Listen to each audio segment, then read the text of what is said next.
अब घर के पास ही उपलब्ध होगा मुफ्त उपचार। देवनानी विधानसभा अध्यक्ष ने किया आतेड़ आयुष्मान आरोग्य मंदिर का शुभारंभ। विधानसभा अध्यक्ष वासुदेव देवनानी ने कहा कि आने वाले दिनों में अजमेर चिकित्सा के क्षेत्र में राजस्थान के बड़े शहरों की सूची में शामिल हो जाएगा। जवाहरलाल नेहरू चिकित्सालय में विभिन्न रोगों की सुपर स्पेशलिटी सेवाएं उपलब्ध होंगी। आयुष्मान आरोग्य मंदिर आमजन को उनके घर के आसपास ही सामान्य बीमारियों का उपचार उपलब्ध करवाएंगे। यहाँ शुगर और बीपी जैसी बीमारियों की दवाइयाँ भी उपलब्ध होगी। विधानसभा अध्यक्ष वासुदेव देवनानी ने शुक्रवार को अजमेर उत्तर क्षेत्र के आतेड़ में आयुष्मान आरोग्य मंदिर का शुभारंभ किया। इस अवसर पर उन्होंने कहा कि हम अजमेर उत्तर के प्रत्येक निवासी को उसके घर के आसपास चिकित्सा सुविधा देने की दिशा में काम कर रहे हैं। संभाग के सबसे बड़े जवाहरलाल नेहरू अस्पताल से लेकर आयुष्मान आरोग्य मंदिर तक क्षेत्र का प्रत्येक निवासी मेडिकल सुविधा की कवरेज में होगा। आरोग्य मंदिर मोहल्लों में सामान्य बीमारियों के मरीजों के लिए वरदान सिद्ध होंगे। उन्हें घर के पास ही मेडिकल सुविधा उपलब्ध होगी। यहाँ सामान्य बीमारियों के साथ ही डायबिटीज व ब्लड प्रेशर सहित अन्य बीमारियों का भी उपचार किया जाएगा।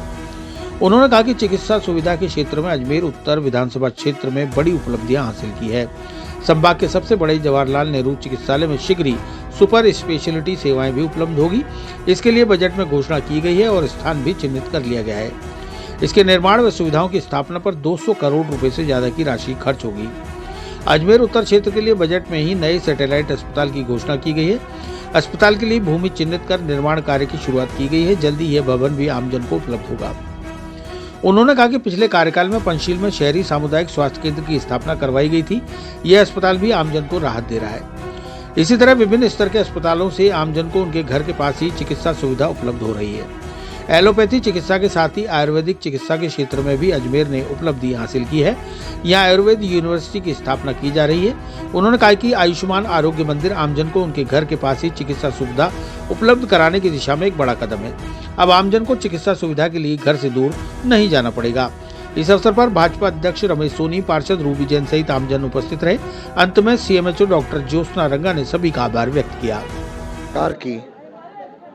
चाहे वो केंद्रीय हो या राज्य हो, या यहाँ पे मेरा हम सबका सोच एक ही है कि गरीब व्यक्ति को अपने निकटतम स्थान पर चिकित्सा सुविधाएं मिले और हर व्यक्ति निरोगी रहे और ठीक हो। उसके लिए क्षेत्र के अंदर चिकित्सा सुविधाएं लगातार बढ़ें, इसका प्रयत्नशील हूँ। पहले भी पंचशील में सीएससी बना, साथ में वैशाली में भी चिकित्सालय बना। धीरे धीरे आवश्यकताएं बढ़ी तो फिर कोटड़ा के अंदर हमने एक सैटेलाइट हॉस्पिटल भी शुरू कर दिया है और अब नीचे आ रहे हैं। तो पिछले दिनों ये तीसरा है कि अपने क्षत्रिय योजना में हमने एक आयुष्मान आरोग्य मंदिर की स्थापना की है। इसका नाम आरोग्य मंदिर दिया है कि प्रत्येक व्यक्ति स्वस्थ रहे और गरीब व्यक्ति जो दूर नहीं जा सकता उसको यहाँ पे उसको इलाज मिल सके। तो एक और भी हम लौंगिया में शुरू करेंगे। आगे भी जहाँ जहाँ आवश्यकता होगी वहाँ पे गरीब लोगों के बीच में हम इसको शुरू करेंगे।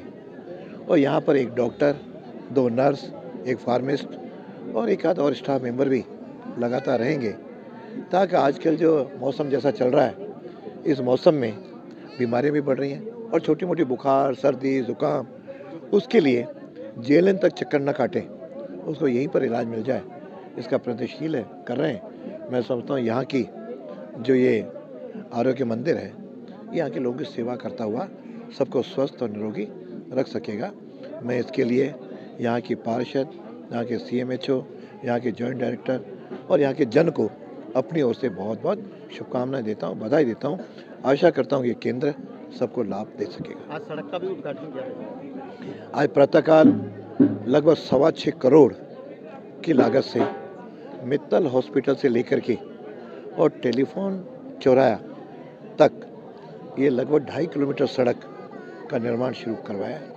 उसे 2 किलोमीटर डामर और आधा किलोमीटर जहाँ पानी भरता है वहाँ पे सीसी सड़क के निर्माण का श्री गणेश किया है। इसके पहले 1.5 करोड़ से डिवाइडर भी बनवा।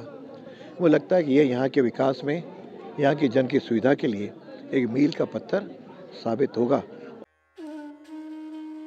चिरंजीवी भव भाग 1 7 चिरंजीवियों के रहस्य की वैज्ञानिक खोज करें। नरेश राघानी मधुकर की चिरंजीवी भव, विज्ञान कथा और पौराणिक कथाओं का एक असाधारण मिश्रण है जो आपको प्राचीन हिंदू पुराणों के माध्यम से एक रोमांचकारी यात्रा पर ले चलेगी। हिंदी और अंग्रेजी में उपलब्ध है। अपनी कॉपी आज ही बुक करें।